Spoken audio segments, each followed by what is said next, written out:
Digivision Network.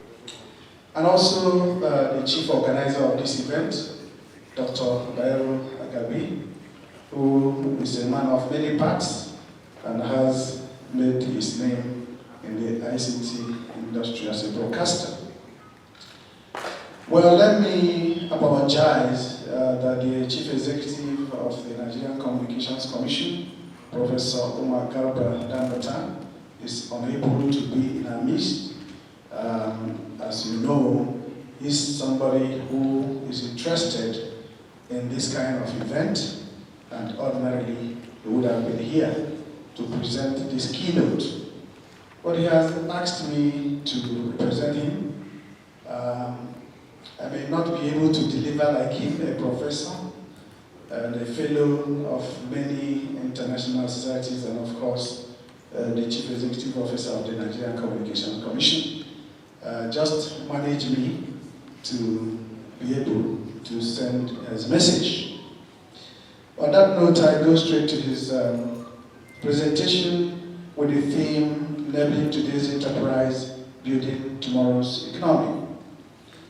I'm delighted to join you at today's event, that's Professor Dambata saying, and to share with our experience and aspirations about the theme of the event.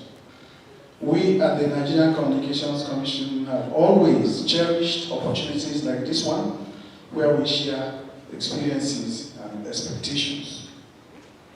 Enabling today's enterprise and building tomorrow's economy envisage application of technologies as we have come to realize, especially information communication technologies, ICTs, which underline any successful business today and in the future. Let me take the liberty to espouse or reminisce on the concept of digivation, which is a concept of this gathering, and I believe it simply means digital innovations. What is digital innovations? Digital innovations refers to the application of digital technology to existing business problems. Ideas such as digital transformation and digitalization are closely related to the concept of digital innovation. In today's evolving marketplace, many businesses recognize that they need to transform, innovate, and adopt new technologies in order to stay competitive. Businesses that are digital innovators consider new ways to solve old problems. Digital transformation is the process of switching to that new approach. This phrase is a direct quote of a contributor to this subject called WorkMe. Some articles have also highlighted some developments that may be of relevance to the theme of this gathering. Yes, some of the articles, just to highlight some articles that underline the issue of today's businesses and tomorrow's economy. Artificial intelligence and machine learning was predicted to grow by 52% between 2017 and 2025, and will be adopted to support digital transformation across industries, including healthcare, logistics, and national security, among others. And of course, robotics is out of this, or is part of the artificial intelligence phenomenon. Big data, just another one of them, is becoming bigger, faster, and multidimensional, with a record that we had 120 zettabytes. That's the total volume of data and information that was predicted by one of the research groups called Statistica, which captured, copied, and recorded the worldwide that by 2023, that is when the record of 120 zettabytes would have been recorded. But even a projection, the data volume by 2025 will be up to 118 zettabytes. The World Wide Web, even as we go into social media and Web 2, is still making waves because as of January 2023, we had 5.16 billion internet users worldwide. or 64% of the global population, according to another statistics research and digital 22 global overview report. A whopping 91% of these users access the internet via smartphones, but only 65.6 use laptops and desktops. That is a major highlight when we are talking about the business of the future, because you see that everything is coming to portable devices, even as much huge as the data and the activities on them. Well, we have about Bitcoin and cryptocurrency and all the drama and stories that go with it, but it's still one of those futuristic technologies that will still count. And we haven't. The blockchain technology market share grew from 6.92 billion to 11.54 billion in 2022, and is projected to reach 19.36 billion, dollars, all the billions I'm talking about are in dollars, by the end of 2023. Internet of Things Analytics predicts global market size will increase 19% to $238 billion in 2023. Alongside global edge computing market set to hit 55.93 billion by end of 2023. That is to say that Internet of Things is still growing and will continue to grow. Another area of concern, or maybe of interest, and of course business development, is the place of cybercrime.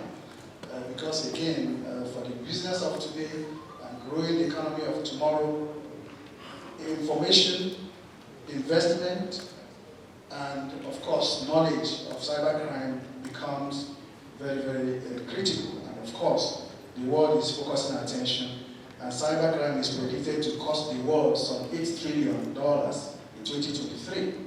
That's according to cybersecurity ventures. And investments are increasing, while the average cost of data breach in 2022 was $4.35 million. 5G, and I know you have heard about 5G because it's just a trending or new development in the industry. 5G is part of the new innovations that promises fast speeds, low latency, high levels of reliability, and connecting multiple wireless features. 5G enables businesses to remove the physical connections, stream high-definition video content in real time, and provide enhanced mobile broadband experiences to the consumer. We also have another one, which is massive entertainment experiences such as cloud gaming and virtual reality. Augmented reality cloud is becoming the focus of attention, as we can explore and see the exploration of metaverse. I'm sure if you keep trend or keep tab with development and virtual reality, that is where human beings are becoming replicated in a way that the physical and biological nature looks as real. Well, these highlights are just for the purpose of this theme. We have highlighted them to relate them to the focus and quality of industry regulation and to put them in perspective with the theme of this event. And that is to say, some of these developments, some of these activities, some of these investments and forays in new technologies that is driving today's business and will also drive tomorrow's economy. We as a regulator is taking an overview, not only just an overview, we are also taking steps to align our regulatory responsibilities to ensure that Nigeria benefits and follows the trends of businesses and technologies of today and tomorrow. So we have highlighted these developments to relate them to the focus and quality of regulation and to put them in perspective, as I have said. But in most part, the National Digital Economy Policy and Strategy 2020 to 2030, which is aimed at fast-tracking Nigeria's digital economic development with the attendant aspiration to empower Nigerians with the right technology skills, service, and infrastructure, is mainly driven by the telecom regulator. As part of that drive, we have initiated the development of ICT parks in each of the 6 geopolitical zones, and the Commission is also in the process of completing technology parks across designated locations in the country. And the Commission is in the process of, well, I hope you understand what digital parks as an initiative means, because it gives people opportunity to access latest technology, learn new things, new ways of doing business, and a whole lot in those digital parks when they are completed and they are in function. We believe that when completed, it will boost youth digital skills acquisition, promote innovations, provide jobs for the teeming Nigerian youth, and ultimately support the overall digital economy agenda of the federal government. Over 2,600 youths have already benefited from another initiative of NCC, where we take, we conduct digital skills training among the youth across the federation. And in each location where we do it, we have done it over 2 years now, and we have been able to train 2,600 youths, and it is continuing. And in that project, we actually, after the training, provide laptops with equipment and access to the youths who benefit from them. So one of the digital opportunities that we are providing is through that initiative of creating job opportunities. There are other skills development and empowerment programs, tertiary institutions, and training of academics. We believe that these skills development underlie digital innovation. You must have heard about advanced digital for tertiary institutions, ADAPT, and DAP, which we put equipment, we kind of refurbish labs or build new ones, equip them with computers, which we are doing across the country in several secondary schools. That is our way of trying to equip the future, which are the youth, in how to maximize or how to learn these skills that we're talking about. And we're also doing it not just for the youth. There are ones that we're doing at the tertiary level. We have the Digital Bridge Institute training professors, academics, and lecturers, and all that across the country. Thank you very much. Yes, because we said, as I said, we believe that digital skills underlie digital transformation and digital innovation. So when we're talking about today, that emphasis is what I wanted to lay here. Because if you don't have those skills, you will not be able to take advantage of all the innovations that we are talking about. And it is when you bring it home and get people here, maximize, train, especially the youth, that you derive optimal benefits. Another strand of that is in infrastructure. We have infrastructure provision, which we consider also as critical in building business and enhancing the economy of tomorrow. That is the key driver in our own estimation is the broadband.